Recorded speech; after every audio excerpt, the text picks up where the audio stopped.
Having lost their opening 2 matches of the campaign, Ulster came into this back on track with 2 wins in their previous 2 games.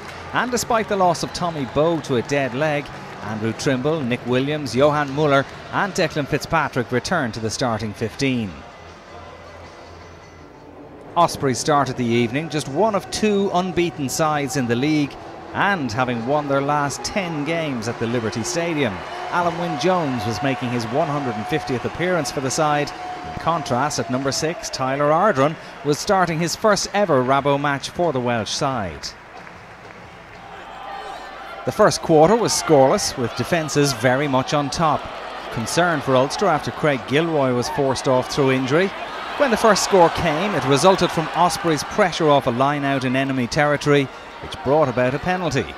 The referee penalised Williams for not rolling away. Dan Biggar confidently kicked it over to give the home side a 3-0 lead with 20 minutes on the clock.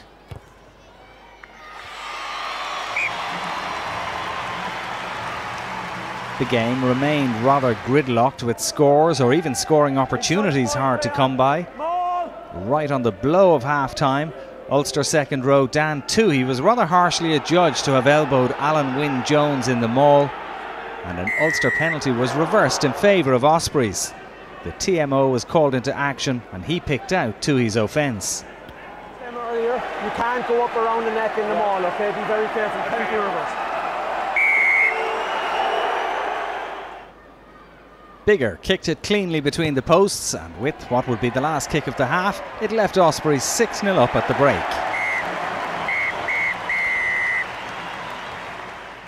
Biggar started the second half as he had finished the first with a well-struck penalty to make it 3 from 3 and give Ospreys a 9-0 lead, to the delight of their fans, young and old. And that was followed almost immediately by another from a more central position to give the Welsh side a commanding 12-0 lead 5 minutes into the second half.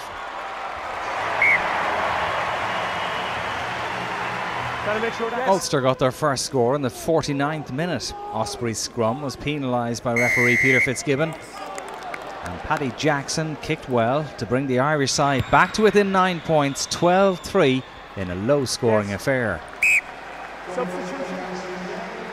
Not long after that, from an Ulster line-out, Ospreys were penalised for offside. And Jackson was again on target with an excellent kick to reel the Ospreys back to 12-6. Yes. And Ulster were right back in it in the 57th minute, when the home side scrummage again fell foul of the referee's whistle, and Jackson landed his 3rd penalty of the night to make it 12-9. The tide looked like it might be turning in favour of the visitors. After a period of sustained Ulster pressure, Ospreys gave away another penalty in a very kickable position. Ardron the offender, and it gave Jackson the straightforward task of putting the penalty over. He made no mistake to level the scores at 12 points apiece.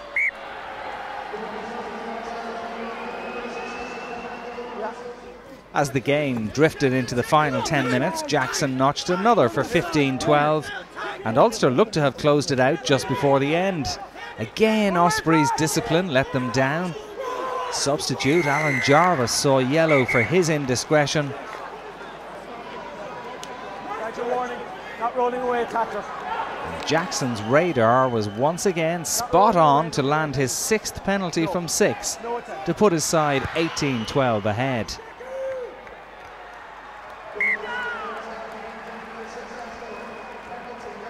Ospreys still had 2 minutes to score the converted try that would be enough to win the match.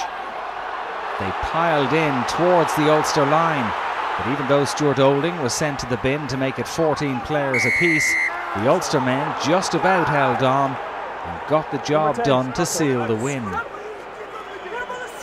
Ball is out of the scrum. A first defeat of the season for Ospreys, and a very significant win for Ulster, whose coach Mark Anscombe says they have unfinished business after last season's defeat in the final. Both teams looking towards their upcoming Heineken Cup fixtures over the next couple of weeks.